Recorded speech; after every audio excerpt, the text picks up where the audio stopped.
অনেক সময় ভুল থেকে ভালো কিছু সৃষ্টি হয়।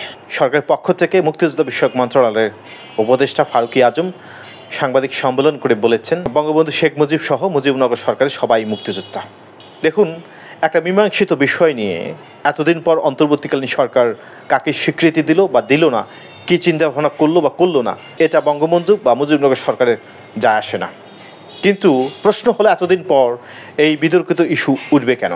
সরকার পক্ষ থেকে বলা হয়েছে সংবাদপত্রগুলো মিসলিড করেছে, তারা ভুল সংবাদ ছেপেছে।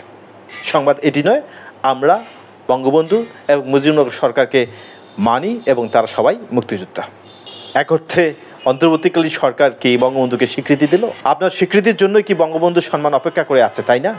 আপনারা বলেছেন যে সংবাদপত্রগুলো ভুল ছেপেছে এবং সংবাদপত্রগুলোর উচিত তাদের দর্শকদের কাছে ক্ষমা চাওয়া। আপনাদের বয়ান স্পষ্ট।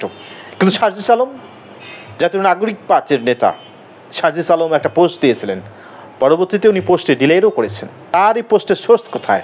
কোথা থেকে উনি সোর্সটি পেয়েছেন? সংবাদপত্র থেকে নিয়েছেন? যদি সংবাদপত্রের সোর্স ব্যবহার করে পোস্টটি দিয়ে থাকেন, সংবাদপত্রের মতোও তো ওই সার্জিস আলম দোষী। সার্জিস আলমকেও তো ক্ষমা প্রার্থনা করে একটা পোস্ট দেওয়া উচিত। দিয়েছেন কি? বলা হয়ে থাকে জাতীয় নাগরিক পার্টি সরকারের খুব ঘনিষ্ঠ রাজনৈতিক দল, তো তারই নেতা সার্জিস আলম। এই পোস্টের উৎস উনি কোথা থেকে পেয়েছেন?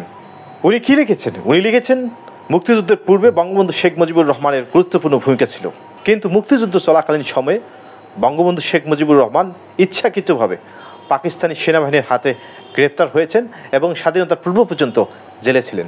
কিন্তু তাজউদ্দিন আহমেদ রণাঙ্গনে মুক্তিযোদ্ধাদের নেতৃত্ব দিয়েছেন। তাহলে তাজউদ্দিন আহমেদের মুক্তিযুদ্ধের সম্মান বাতিল হবে কেন? সার্জিস আলম পোস্টে স্পষ্ট উল্লেখ করেছেন যে মুক্তিযুদ্ধের বঙ্গবন্ধুর অবস্থান কোথায় হবে, তাজউদ্দিন আহমেদের অবস্থান কোথায় হবেন। উনি স্পষ্ট বলেছেন তাজউদ্দিন আহমেদের মুক্তিযুদ্ধের সনদ বাতিল করা ঠিক হয়নি। অপরদিকে বঙ্গবন্ধুর ব্যাপারে তার একটা স্পষ্ট অবস্থান জানিয়েছেন। এই সার্জিস আলমকেই বলতে হবে কে মুক্তিযোদ্ধা আর কোন ভিত্তিতে কে মুক্তিযোদ্ধা নন, সেটাই কি উনি বোঝাতে চাচ্ছেন? দেখুন, মুক্তিযুদ্ধের পর সার্জিস আলম তৃতীয় প্রজন্ম। তার বাবা এবং তার বাবাও স্বাধীন বাংলাদেশের নাগরিক ছিলেন। উনি না হয় তাদের কাছে জিজ্ঞাসা করে নেবেন বঙ্গবন্ধুর ভূমিকা, তাজউদ্দিনের ভূমিকা। উনি বললেই তাজউদ্দিন আহমেদ মুক্তিযুদ্ধ হয়ে যাবেন, আর না বললেই হবেন না। বিষয়টা কি সেরকম? যদিও ওই বিতর্কিত পোস্টটি উনি ডিলিট করেছেন, কিন্তু প্রশ্ন জাগে, এই পোস্টটি উনি যে করলেন, এই পোস্টের সোর্স কোথা থেকে উনি পেয়েছেন? সরকারি গ্যাজেট না সংবাদপত্রগুলো? সংবাদপত্র থেকে উনি যে তথ্য নিয়ে থাকেন, সংবাদপত্র যদি দায়ী হয়ে থাকে মিসলিড করার জন্য, সার্জিস আলমও তো মিসলিড করলেন।